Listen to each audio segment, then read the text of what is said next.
Hello everyone, welcome back to another video. If you're new to the channel, please don't forget to like and subscribe. In this video, we will walk you through on how you can check who sent you NGL messages. To check who sent you an NGL message, open the NGL application on your device.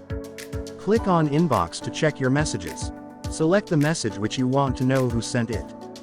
Click on Who Sent This, select Unlock and enter your payment details.